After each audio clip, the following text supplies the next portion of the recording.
¿Cuánto sabemos realmente de Jesús de Nazaret, el hombre más importante de la historia? Pues hoy voy a revelarte 10 datos de Jesús de Nazaret que desconocías y que te van a ayudar a entender más al líder, al mentor, al ser humano más importante que ha marcado la historia en un antes y un después. Ha sido el único capaz de hacerlo y te van a sorprender muchos de estos datos. Como siempre digo, Jesús, si me preguntan, David, has tenido muchísimos mentores, ¿cuál es tu mentor favorito? Digo, Jesús de Nazaret. Pero si no lo has conocido, sí lo he conocido. Lo conozco a través de los escritos que han llegado y a través de mis intuiciones y lo que la voz de mi alma me dice.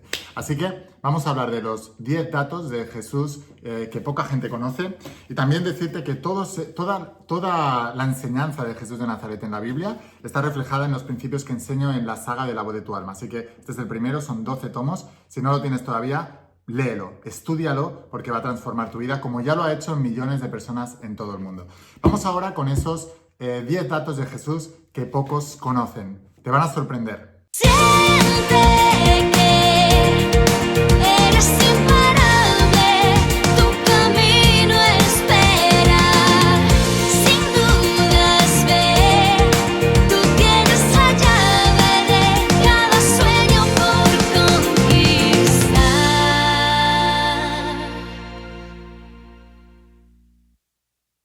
Hola, almas imparables, ¿qué tal? ¿Cómo estáis? Espero que estés pasando un día espectacular, que estés brillando, creciendo, expandiéndote, llevando tu vida a un siguiente nivel. Vas a seguir trabajando con todos los principios que enseño en la saga de la voz de tu alma y como te decía, Jesús de Nazaret, que es mi mentor y es un gran desconocido para el mundo. Piensa que Jesús de Nazaret hay una gran parte de la población y en su época también pasó que lo aman y hay otra gran parte de la sociedad que lo odian, pero no le es indiferente a nadie. O sea, como siempre digo, ámame o ódiame, pero vas a saber que existo. Esto lo ha hecho Jesús de Nazaret y es el hombre más importante de la historia. El primer dato que te quiero dar es que Jesús de Nazaret es el hombre más importante de la historia porque es el único en toda la historia de la humanidad que ha sido capaz de marcar un antes y un después.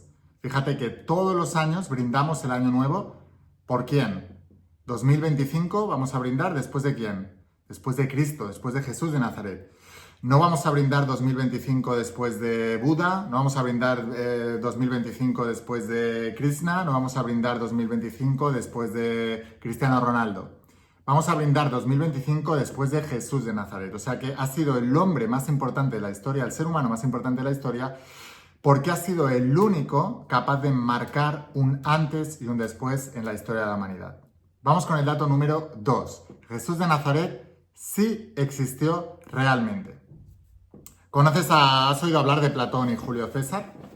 Platón y Julio César, nadie duda de su existencia, o sí pueden dudar, pero no tan fuertemente como lo hacen los escépticos de Jesús de Nazaret.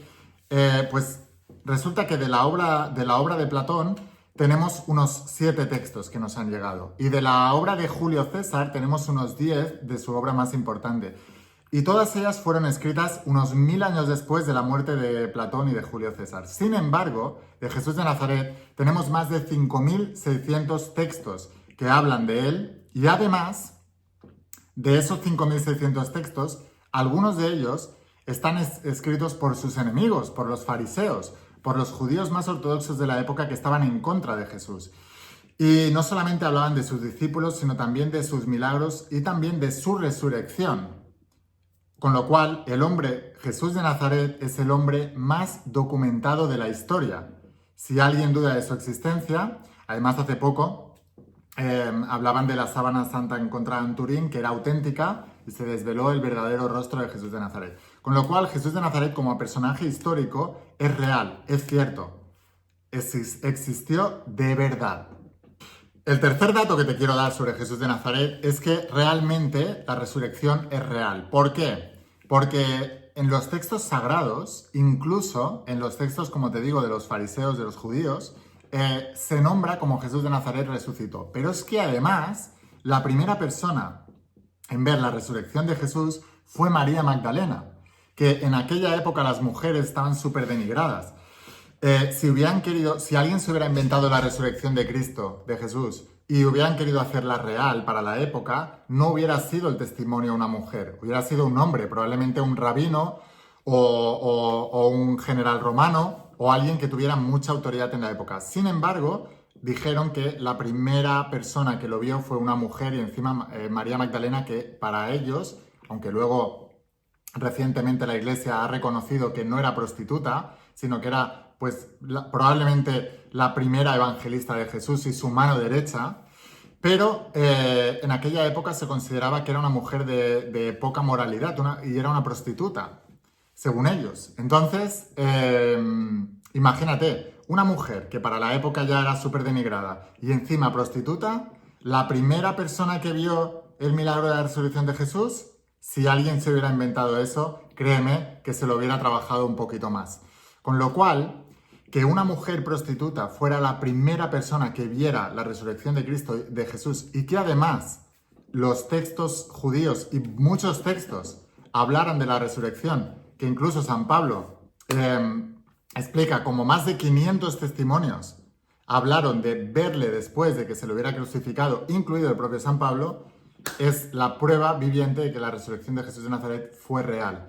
Así como también sus milagros, que insisto que estaban documentados en los textos de sus enemigos, los fariseos. Cuarta cosa que quizás no sabías de Jesús de Nazaret es que la Virgen María no era virgen, o no lo era después del nacimiento de Jesús, porque Jesús de Nazaret tenía hermanos. De hecho, hay una parte del Nuevo Testamento donde se explica que Jesús estaba reunido con su gente, ¿no? Con sus seguidores, evangelistas, apóstoles, lo que sea, y estaba la madre junto a los hermanos de Jesús esperando fuera. O sea que la Virgen María no era virgen, tuvo hermanos Jesús de Nazaret.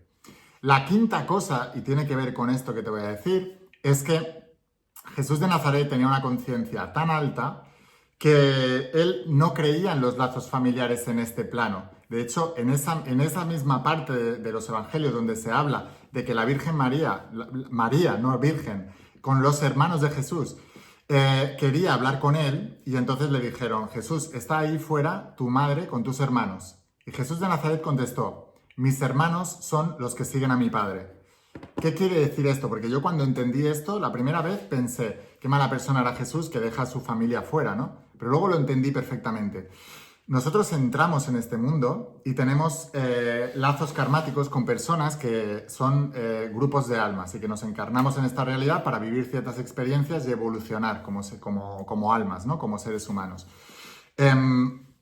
Pero no el que en esta vida es tu padre o es tu madre o son tus hermanos, en otra vida a lo mejor fueron el que te mató o el que te traicionó o el que en esta vida eran tus padres, en otra vida eran tus hijos.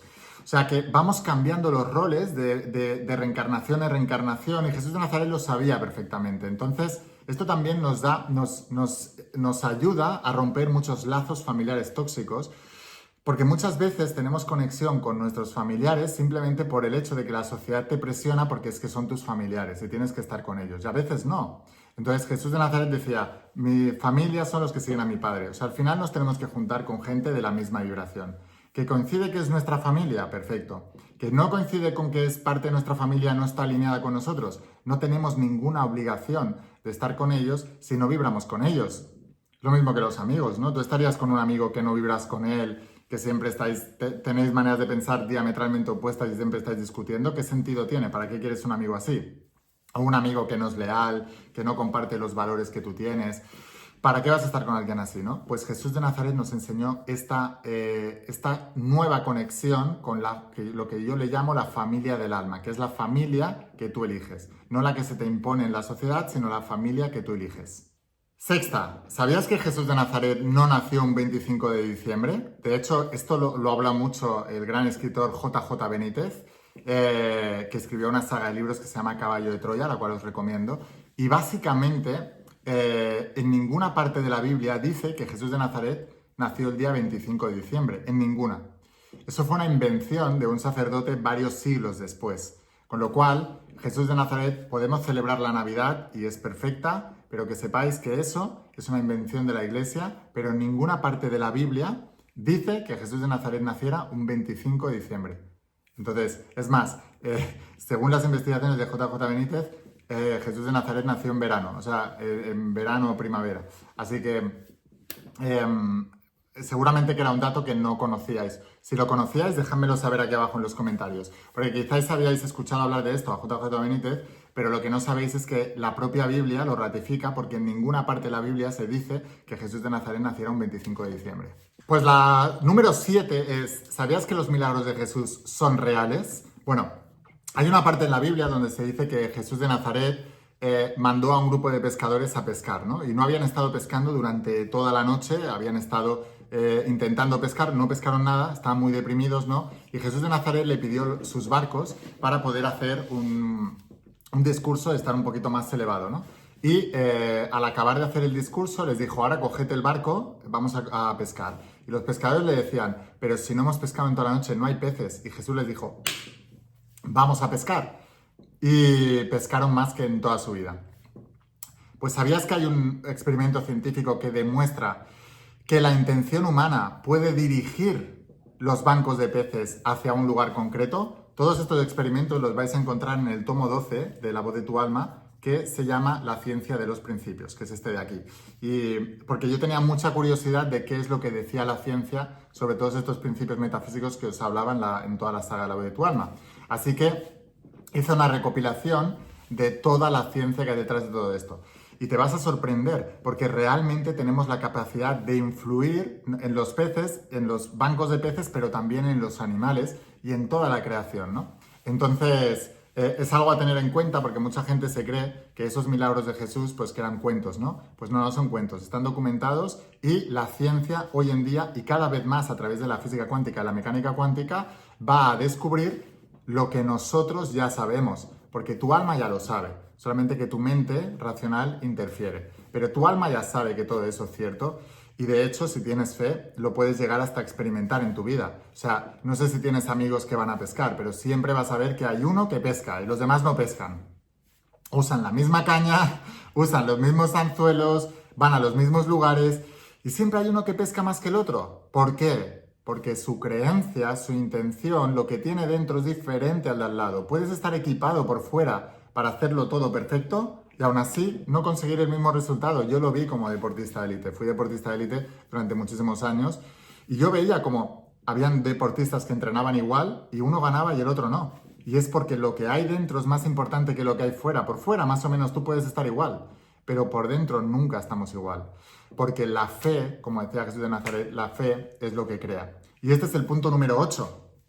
Cuando Jesús de Nazaret le dijo a su gente, le preguntaban los discípulos, ¿por qué no puedo yo hacer las obras que tú haces, los milagros que tú haces? Y les decía, por vuestra falta de fe. Porque en verdad os digo que si tuvierais la fe del tamaño de un grano de mostaza, le diríais a ese monte que se mueva y se movería. ¿Y qué es la fe? Pues San Pablo la describe como la convicción de lo que no se ve, la certeza de lo que se espera. ¿Y qué es la convicción y la certeza? O la expectativa de lo que tú tienes, lo que la ciencia descubrió como el efecto observador. En el año 1801, me parece que se llamaba Poppin, descubrió lo que se conoce como el efecto observador. Y el efecto observador básicamente lo que dice es que después de unos experimentos se dieron cuenta que a nivel cuántico, es decir, a nivel energético, es decir, la antesala de la materia, sabemos que la materia se reagrupa en función de la energía que hay previa a la materia. Luego te hablaré de esto en el punto número 9. Pero básicamente lo que descubrió el efecto observador es que cuando los experimentadores científicos hacían un experimento, la expectativa que tenían los experimentadores con respecto a lo que iba a pasar modificaba el resultado del experimento, con lo cual toda la ciencia que conocemos según ese experimento está adulterada por la creencia de los científicos que miden el resultado. Y lo que decía el efecto observador es que el mero hecho de medir o observar cambia el resultado de lo que esperamos que salga. Entonces, esto es un hecho increíble porque corresponde directamente con lo de según tu fe te has dado, o según tu expectativa o tu certeza de lo que vaya a pasar. Es justamente el efecto observador de la ciencia. Punto número 8. Jesús de Nazaret decía, buscad primero el reino de Dios y lo demás vendrá por añadidura. ¿Qué es el reino de Dios? El reino mental, el reino de la energía, el reino de las ondas. ¿Y el reino físico qué es? El reino de la partícula, el reino de la materia. Jesús de Nazaret decía que teníamos que crear primero, y los seres humanos lo podemos hacer porque nuestros pensamientos generan ondas que impactan en el campo cuántico, podemos crear nuestra realidad y la ciencia ya ha descubierto que la energía reagrupa la materia. Esto se hizo con un experimento donde se vio como en larvas de salamandra, por ejemplo, dentro de un huevo, una salamandra es un tipo de anfibio, como un sapo pero con cola y más alargado, ¿no? Y básicamente lo que pasaba es que en el lugar donde la salamandra iba a desarrollar la cabeza, había una energía diferente y más cantidad de energía que el lugar donde iba a desarrollar la cola. Lo que significa que la energía es la que reagrupa y organiza la materia para que se materialice y no al revés. Y esto es algo que dice también el doctor Joe Dispenza. También se descubrió que personas que iban a tener tumores en alguna parte del cuerpo, años antes ya tenían la energía allí que luego iba a desarrollar todo eso. Y esto es científico, ¿eh? Eso está más que documentado. Una vez más, lo tenéis aquí en el tomo 12 en la ciencia de los principios. Entonces, es muy importante que entendáis que los milagros son reales. Y el punto número 10, volviendo a hablar de los milagros, también se hizo un experimento científico donde había un experimentador que, por cierto, era escéptico y no creía mucho de eso, y se hizo un experimento con ratones. Y con esos ratones, básicamente, se les inyectaba un tumor para que desarrollaran un tumor en la piel. Y básicamente los ratones duraban unos 15 días, ¿vale? Con ese tumor y acababan muriendo. Entonces se puso a unos oradores experimentados, o sea, personas que hacían imposición de mano y que sabían hacer oraciones, etcétera, a cuidar esos ratones e intentar sanarlos, ¿no? Bueno, lo que descubrieron es que pasaron 15 días y los ratones pusieron dos grupos de control. Uno al que no le hacían nada y otro al que sí le hacían la imposición de mano. Pasado 15 días, más o menos los ratones seguían desarrollando el tumor y estaban igual. Y dijeron, bueno, vamos a quitar este experimento porque están sufriendo los ratones, ¿no? Pero uno de los que estaba haciendo el experimento dijo, espérate, porque los ratones a los que les estamos haciendo la imposición de mano, si te fijas, están más energéticos que los otros. Los otros están medio moribundos y estos, aunque tienen el tumor, están muy energéticos. Vamos a ver qué es lo que pasa. Bueno, pues continuaron haciendo la imposición de mano, los otros murieron y estos empezaron a sanar. Y empezaron poco a poco, se empezó a secar el tumor, se cayó y se sanaron por completo. Y lo más importante que descubrieron es que no solamente habían sanado el tumor, sino que habían creado como anticuerpos para ese tipo de tumor, con lo cual ya nunca más les iba a volver a afectar por más que se lo inyectaran otra vez. Entonces, ¿qué quiere decir todo esto? Que la certeza y la creencia que decía Jesús, todo lo que pidáis en oración, creyendo que ya lo tenéis, generando los sentimientos y la emoción, se puede manifestar. Una vez más, esto es ciencia, está documentado. En la ciencia de los principios tenéis incluso el estudio con el que se hizo todo esto. Y simplemente se trata de experimentar. Esto no es una lección de salud de lo que tú tienes que hacer o no con tus enfermedades. Simplemente es que sepas que eso existe, que está documentado y que el ser humano tiene que empezar no solamente para la salud, también para el dinero, para las relaciones, para cualquier área en nuestras vidas. Tenemos un poder inmenso en nuestro interior que la sociedad, por alguna razón, ya sabes tú cuál, se empeña en que no lo conozcas o en tratar de eliminarlo o ridiculizarlo, pero la verdad nos hace libres. Jesús de Nazaret, el hombre más importante de la historia. Déjame saber cuántos de estos 10 datos que te acabo de dar sobre Jesús que pocos conocen, tú ya sí conocías. Déjamelo aquí abajo en los comentarios. Suscríbete a este canal o sígueme en Instagram, que mañana va a venir otro vídeo muy poderoso. Y por cierto, últimas entradas disponibles para el evento conmigo presencial en España. Vienen personas de todo el mundo, Intensivo Brete Imparable. Es el 30 de noviembre y 1 de diciembre y quedan las últimas entradas disponibles. Además es el último evento, el año que viene no habrá evento y el siguiente tampoco, así que es tu última oportunidad. Nos vemos en el evento, te dejo con imágenes del evento y aquí abajo tienes el enlace para que puedas comprar tus entradas. Nos vemos allí. ¡Chao! Para mí, y me emociono, es como volver a nacer. Tienes un cambio brutal en tu vida. Que realmente si hacemos todo lo que él dice, las manifestaciones se dan.